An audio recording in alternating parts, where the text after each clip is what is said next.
அப்போது இன்ஸ்பெக்டர் எல்லாரும் முன்னையில் உட்காந்து பேசும்பொழுது நாங்கள் எல்லாம் வந்து சுமூகமாக முடிச்சுக்கிறோம், சுமூகமாக பேச்சுவார்த்தை நடத்தி முடிச்சுக்கிறோம், எங்களுக்கு கொஞ்சம் டைம் வேணும்னு கேட்டாங்க. அந்த டைமையும் கொடுத்துருந்தோம். அப்போ வந்து ஒரு மாதம் கழித்து திருப்பியும் வந்து அவங்க ஒன்றுமே செய்யாதனால திருப்பியும் அதே மாதிரி மக்கள் வந்து கோரிக்கை சொல்லிட்டு டிஎஸ்பி சார் தலைமையில் ஒரு பேச்சுவார்த்தைக்கான குழுவை அமைத்து உடனே அவங்களோட நகையை வச்சுருக்கீங்களா இல்லையான்றதை அவங்கள்ட்ட காட்டணும். 1050 ஃபோன் வச்சுருக்கீங்களா இல்லை நீங்கள் ஏதாச்சும் பண்ணிட்டீங்களா அப்படின்றத காட்டணும்னு சொல்லியிருந்தாங்க. ஆனால் கடைசி வரைக்கும் அவங்க வீடியோவில் தான் பாதி காட்டினாங்க, மிச்சத்தை காட்டில். அதே மாதிரி எம்டி அடுத்த மீட்டிங்கில் சந்திக்க வைக்கணும்னு சொன்னாங்க, சந்திக்க வைக்கல. இது கடந்த 6 மாதமாக இதே மாதிரி போயிட்டு இருந்துச்சு. நேற்று முன்தினம் நாங்கள் எல்லாமே ஒரு டீமாக ஒரு 5 பேர் என்னோடய தலைமையில் போனோம்.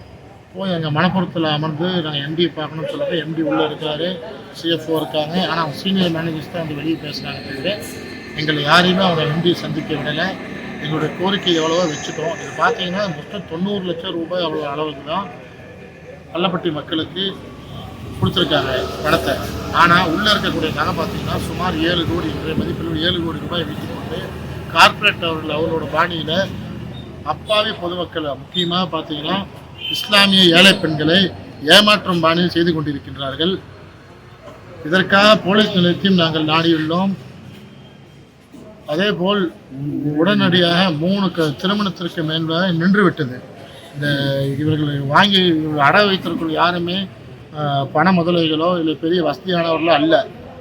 அவர்கள் எவ்வாறு இந்த ஸ்கேமை செய்திருக்கிறார்கள் என்றால், யார் யார் வீட்டில் வந்து விதவை பெண்கள் இருக்கின்றார்கள், யார் யார் கஷ்டப்பட்டு கொண்டிருக்கிறார்கள் என்பதை கரெக்டாக அலசி ஆராய்ந்து அவங்கள்ட்ட வாங்கி அவங்க நகையை வச்சு அவங்களுக்கே ப்ராஃபிட் கொடுக்குற மாதிரி போட்டு திருப்பியும் அவங்க நகையை வச்சு சுமார் 1.5 கோடி ரூபாய் அளவுக்கு திருப்பி கட்டியிருக்காங்க. பேங்க்கில் இன்ட்ரெஸ்ட்டாக அவங்க வர வச்சுருக்காங்க.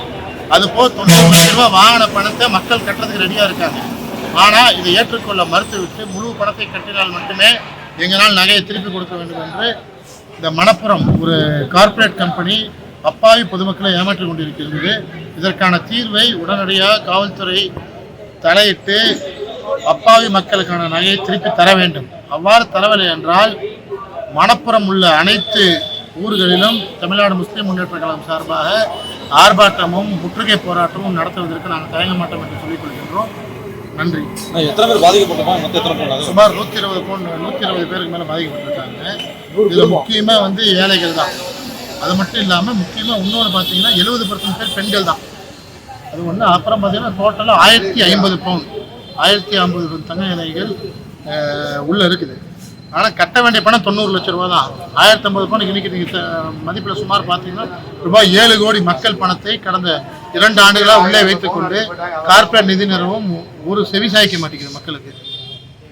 இப்போ வந்து நகையெல்லாம் உங்களை காமித்தாங்க. இப்போ நகையை கேட்டால் என்ன சொல்கிறாங்க? நகையை காட்ட சொல்லி டிஎஸ்பியும் சொல்லி எல்லாம் சொன்ன பிறகும் வீடியோவில் எடுத்துகிட்டு தான் காமிச்சாங்க, நேரடியாக காமிக்கல. நாங்கள் என்ன செஞ்சோம், நாங்கள் நேரிலே வரோம் உங்கள் பிரான்ச்சுக்கு அப்படின்னு சொல்லி அங்கே போனப்போ ஒரு 7 பேர் கொண்டக்குள்ளே பேசினாங்க தவிர நகையை காமிக்கவே இல்லை, நேரில் காமிக்கல. நகையை கேட்டால் என்ன சொல்கிறாங்க? நகையை கேட்டால் பணத்தை கட்டுங்க கொடுக்குறோன்றாங்க. மக்கள் வந்து பணத்தை 90 லட்ச ரூபாய் கட்டுறதுக்கு ரெடியாக இருக்காங்க.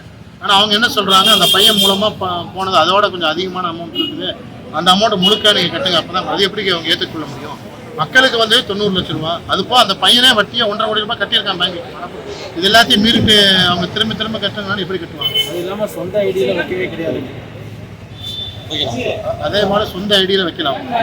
எல்லாமே என்னன்னா அவங்களா ஒரு ஐடியை கிரியேட் பண்ணி உள்ள போலியான ஐடிகளை உள்ள இருக்கிற அந்த மணப்புறத்தை சேர்ந்த அனைத்து நாடகங்களும் சேர்ந்து போலி ஐடி இன்னைக்கு இப்போ நீங்கள் இருக்கீங்க. இப்போ எக்ஸாம்பிள் ஒருத்தர் மகேந்திரன் ஒருத்தர் இருக்காருன்னா மகேந்திரன் பேரில் அவங்களா ஒரு ஐடியை கிரியேட் பண்ணி அவங்களா வச்சுக்கிட்டாங்க. 28 ஐடியில் 1050 பணம் வச்சுருக்காங்க. அதே மாதிரி ஆர்பிஐ ரூல்ஸ் படி இப்போ என்னோட பேரில் நகையை வச்சா என் கையில் கொடுக்கும், என் அக்கௌண்ட் தான் அமௌண்ட் ட்ரான்ஸ்ஃபர். அதை அவங்க செய்யவே இல்லை. அவங்க பால்ட்டுக்கு வச்சுட்டு அமௌண்ட் அவங்களாம் அந்த பையனுக்கு அக்கௌண்ட்டில் ட்ரான்ஸ்ஃபர் பண்ணி ஃபுல்லாகவே வந்து மணப்புறத்துடைய பிரான்ச்சில் இருக்கிற சேர்ந்து செஞ்ச களவாணித்தனம் தான் இது. இது வந்து மக்கள் அதே மாதிரி ஃபோன் நம்பர் வந்து எல்லாமே போய் இதெல்லாம் அவங்க செஞ்சுட்டு கடைசி அந்த ஏமாந்த மக்கள் லேடிஸ் தானே, அவங்க 2 நாள் உட்காருவாங்க, அதுக்கப்புறம் நவதுக்குவாங்க அப்படின்னு இவங்க போனனால இவங்க என்ன செய்யுதுன்னு தெரியாமல் தமிழ்நாடு முஸ்லீம் முன்னேற்ற கழகம் நாடி இருக்காங்க. நாங்கள் மட்டும் இல்லாமல் இப்போ பொது அமைப்புகள், அரசியல் அமைப்புகள், அனைத்து கட்சி சமுதாயம் எல்லாருமே ஒன்று சேர்த்து களத்திருக்கோம். எல்லாரும் வருவாங்க. இதை பள்ளப்பட்டின்ற ஊர் பிரச்சனையை கொண்டு போக போகிறோம். அதனால முழு தமிழ்நாடு இதற்கு ஸ்தம்பிக்க அது மாதிரி நாங்கள் தமிழ்நாடு முஸ்லீம் கலை கைகளை எடுத்துனா நடக்கும் என்பதை தெரிவித்துக் கொள்வோம். இது உடனடியாக காவல்துறை தலையிட்டு இதற்கான தீர்வை இதுபோல் கார்ப்பரேட்டிலிருந்து எங்களுக்கு நிரந்தரமாக வேண்டும். மக்களுடைய நகையை திருப்பி தரும் வரை இந்த போராட்டம் ஓயாது. செய்திகளை உடனுக்குடனும் துல்லியமாகவும் தெரிந்து கொள்ள சப்ஸ்கிரைப் பண்ணுங்க.